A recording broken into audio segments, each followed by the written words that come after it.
Right, good one to start. Expenses. So once you've been picked up in a league or you've negotiated a contract for a franchise, your flights are included. They're often business class, which is very nice, but sometimes economy as well. Just depends on the league and the team and how they're organising themselves. But it's often business. I've had it once where the team let you choose how you fly, and then they just deduct the flight from your salary. But that's only happened once, so you could fly cheap if you want to, or you can fly first class if you're not bothered about the money. But often that's all paid for.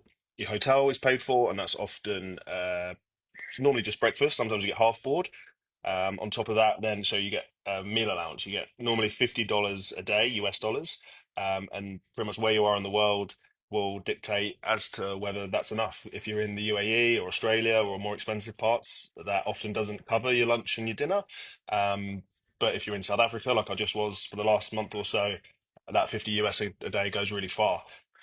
But you have a lot of days when you're at the cricket ground, so you're getting food provided for you at training on match days. So it normally works itself out at about right. And sometimes, as I say, if you're in a particularly cheap country, you end up not spending that much of your own money on food. On top of that, so the only other things that you normally have to pay for then is if your family come with you, you can negotiate that at the point when you're negotiating a contract. But most teams don't pay for your family to fly out, obviously, or they might pay for you to have like an interconnecting room or an adjoining room if you've got kids. I've got two kids, but that's completely up to the franchise. I've had some franchises that have paid for everything, flights, and the rooms for the families, which is amazing, but they're not obliged to. They're there.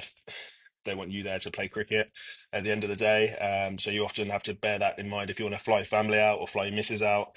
That's an extra cost for you as a player. So yeah, great question. You can come in.